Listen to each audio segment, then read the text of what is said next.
क्या आपको पता है कि YouTube पे एक ही वीडियो के लिए अलग अलग यूज़र्स को अलग अलग थंबनेल्स दिख सकते हैं?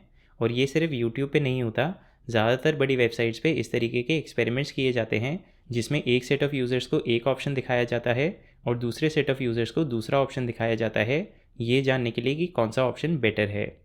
इस वीडियो में हम इन एक्सपेरिमेंट्स के पीछे की टेक्निक्स को डिस्कस करेंगे। दोस्तों, मैं हूं प्रसून और मैं काफ़ी सालों से एआई और मशीन लर्निंग में रिसर्च कर रहा हूं। मैंने आईआईटी दिल्ली से अंडरग्रेड करते टाइम इस फील्ड में काम करना शुरू किया और फिर यूएस आके मास्टर्स और पीएचडी करके और स्पेशलाइजेशन करी। और मैंने कई बड़ी कंपनीज जैसे गूगल, माइक्रोसॉफ्ट, अमेज़ॉन और एनवीडिया में काम भी किया है।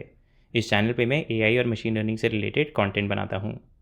तो शुरू करते हैं प्रॉब्लम सेटिंग से। हमारे पास बेसिकली दो ऑप्शंस हैं, ए और बी, और इसमें से हमें बेटर ऑप्शन फाइंड करना है। तो सबसे पहले हम एक स्कोरिंग फंक्शन डिफाइन करते हैं जो हमारी एप्लीकेशन पे डिपेंड करता है।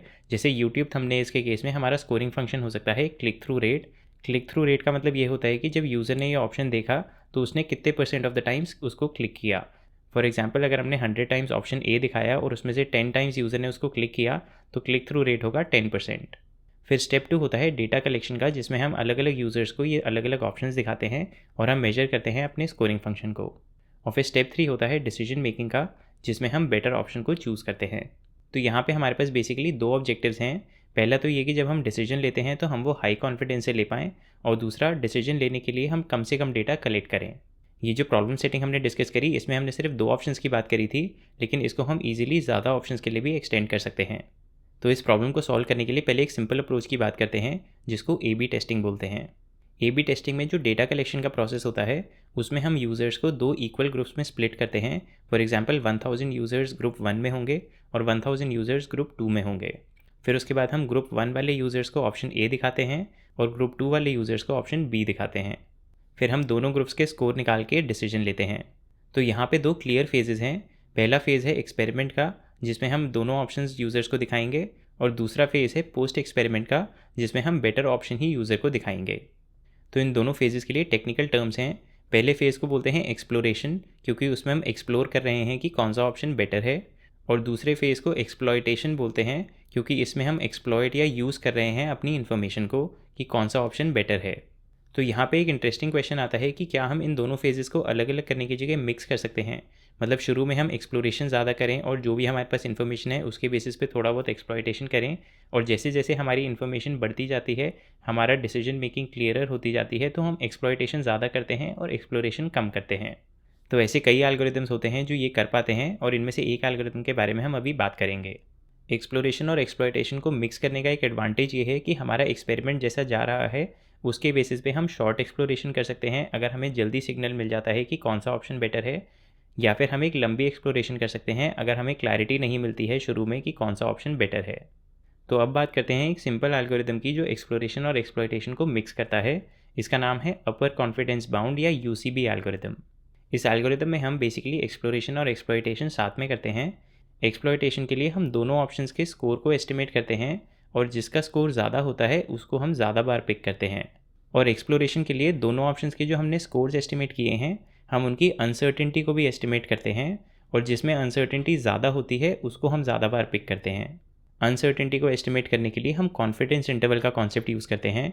तो एक्सप्लोरेशन और एक्सप्लॉयटेशन को कंबाइन करने के लिए हम एस्टिमेटेड स्कोर और एस्टिमेटेड अनसर्टेनिटी को ऐड कर देते हैं। ये बेसिकली हमारे कॉन्फिडेंस इंटरवल का अपर बाउंड है, इसलिए इसको अपर कॉन्फिडेंस बाउंड बोलते हैं। यहाँ अनसर्टेनिटी कैलकुलेट करने की जो एग्जैक्ट मैथ्स है उसको हम स्किप करेंगे, क्योंकि वो इस डिस्कशन के लिए अभी इंपॉर्टेंट नहीं है। फिलहाल एक एग्जांपल देखते हैं कि अपर कॉन्फिडेंस बाउंड कैसे काम करता है। सपोज हमारे ऑप्शंस के ट्रू स्कोर्स हैं 0.35 और 0.50। मतलब हमारा ऑप्शन भी बेटर है, लेकिन हमें ये ट्रू स्कोर्स नहीं पता, तो हमें धीरे धीरे इनको एस्टिमेट करना पड़ेगा अपने एक्सपेरिमेंट से। तो यहाँ पे हम देख सकते हैं कि टाइम के साथ कैसे कैसे हमारे स्कोर्स के एस्टिमेट्स और हमारी अनसर्टेनिटी के एस्टिमेट्स चेंज हो रहे हैं। हमारे स्कोर्स जो हैं वो ट्रू स्कोर्स की तरफ कन्वर्ज हो रहे हैं, और हमारी अनसर्टेनिटी जो है वो धीरे धीरे रिड्यूस हो रही है। अब यहाँ हम अगर एक और चीज़ प्लॉट करते हैं कि कितने % टाइम हम ऑप्शन ए को चूज़ करते हैं वर्सेस ऑप्शन बी को चूज़ करते हैं, तो हम ये देख सकते हैं कि जैसे जैसे टाइम बढ़ता है वैसे वैसे हम मोस्टली ऑप्शन बी को ही चूज़ कर रहे हैं।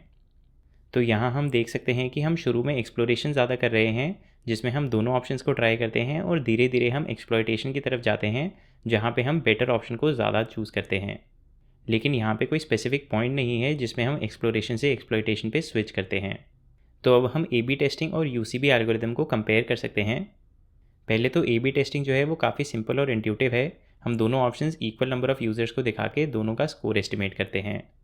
UCB एल्गोरिदम इससे थोड़ा कॉम्प्लेक्स है क्योंकि इसमें हम टाइम के साथ अलग अलग रेशियोज़ यूज़ करते हैं ऑप्शन A और ऑप्शन B के लिए। फिर बात करते हैं एफिशिएंसी की, तो यहाँ पे UCB एल्गोरिदम बेटर है क्योंकि वो उतना ही एक्सप्लोरेशन करेगा जितनी ज़रूरत है, और जब एक्सप्लोरेशन हो गई है तो वो धीरे धीरे अपने आप एक्सप्लॉयटेशन की तरफ चला जाएगा। तीसरा एक इंटरेस्टिंग डिफरेंस है कि A/B टेस्टिंग में ख़राब ऑप्शन भी यूज़र्स को बहुत बार दिखता है। UCB एल्गोरिदम में ख़राब ऑप्शन यूज़र्स को सिर्फ तब तक ही दिखता है जब तक हमारी एक्सप्लोरेशन नहीं होती, और उसके बाद धीरे धीरे हम बेटर ऑप्शन ही यूज़र्स को दिखाने लगते हैं।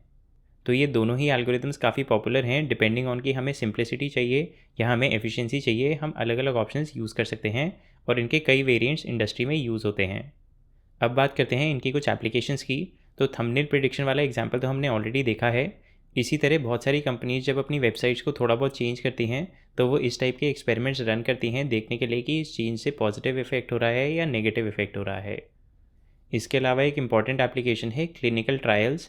किसी बीमारी के लिए जब कोई वैक्सीन या मेडिसिन बनती है, फॉर एग्जांपल कोविड के लिए जब वैक्सीन्स और मेडिसिन के एक्सपेरिमेंट्स हो रहे थे, तो उसमें इसी टाइप का प्रोसेस यूज़ होता है। यूजुअली इस केस में हम A/B टेस्टिंग करते हैं और फाइंड करने की कोशिश करते हैं कि कोई वैक्सीन या मेडिसिन कितनी इफेक्टिव है। एक और एप्लीकेशन है एड कैंपेन्स, जो थंबनेल वाले से ही सिमिलर है। हम अलग अलग टाइप के एड्स चला सकते हैं और अलग अलग यूज़र्स को दिखा सकते हैं देखने के लिए कि कौन सा एड ज़्यादा इफेक्टिव है। फाइनली जो कॉन्सेप्ट्स हमने इन एल्गोरिदम्स में देखे, उनके कनेक्शंस देखते हैं AI और मशीन लर्निंग में और कॉन्सेप्ट से। पहले बात करते हैं ऑफलाइन वर्सेस ऑनलाइन लर्निंग की। यूजुअली मशीन लर्निंग में हम ऑफलाइन लर्निंग करते हैं जिसमें हमारे पास एक ट्रेनिंग का फेज़ होता है, एक ट्रेनिंग डेटा होता है जिसके बेसिस पे हम एक मॉडल बनाते हैं, और उसके बाद हम उस मॉडल को यूज़ करके नए डेटा पे इन्फ्रेंस या प्रेडिक्शन करते हैं। तो इस प्रोसेस को ऑफलाइन लर्निंग बोलते हैं, क्योंकि हमारी जो लर्निंग हो रही है वो नए डेटा पे नहीं हो रही, वो पहले से ट्रेनिंग डेटा पे हो चुकी है। इसका ऑपोजिट होता है ऑनलाइन लर्निंग, जिसमें हमारे पास कोई अलग से ट्रेनिंग डेटा नहीं होता, और हमारे पास जो डेटा आ रहा है हम उसी पे ही प्रेडिक्शन भी कर रहे हैं और उसी से ही लर्न भी कर रहे हैं। तो A/B टेस्टिंग एक एग्जाम्पल है ऑफलाइन लर्निंग का, और UCB एल्गोरिदम एक एग्जाम्पल है ऑनलाइन लर्निंग का। फिर बात करते हैं एक्सप्लोरेशन और एक्सप्लॉयटेशन की। ये कॉन्सेप्ट रीइंफोर्समेंट लर्निंग में भी काफ़ी इंपॉर्टेंट होता है, जिसके बारे में हमने एक पहले वीडियो में बात करी थी। फॉर एग्जांपल, अगर हम चेस खेलने के लिए एक AI एजेंट बनाते हैं तो उसके लिए हम रीइंफोर्समेंट लर्निंग यूज़ कर सकते हैं।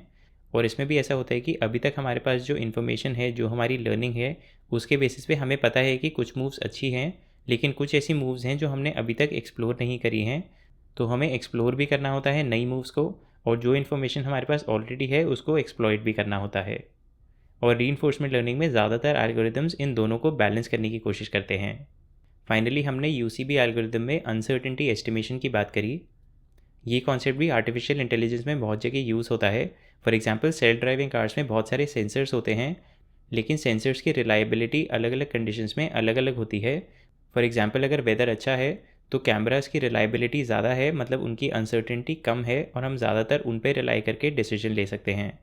लेकिन अगर फॉर एग्जांपल फॉग है तो उस टाइम पे हमारे कैमरास की अनसर्टेनिटी बढ़ जाती है, और इसलिए हमें दूसरे टाइप के सेंसर्स जैसे लाइडार्स यूज़ करने पड़ते हैं बेटर एस्टिमेशन और बेटर डिसीजन मेकिंग के लिए। तो दोस्तों, फ़िलहाल इस वीडियो में इतना ही।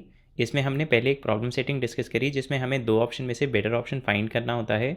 फिर हमने 2 अप्रोचेज़ A/B टेस्टिंग और UCB एल्गोरिदम की बात करी, और फाइनली हमने इनके कनेक्शंस देखे AI और मशीन लर्निंग में और कॉन्सेप्ट से।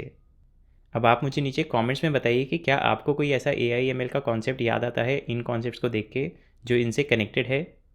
अगर आपको ये वीडियो पसंद आई तो इसे लाइक और शेयर ज़रूर कीजिए, और चैनल को सब्सक्राइब करना मत भूलिए।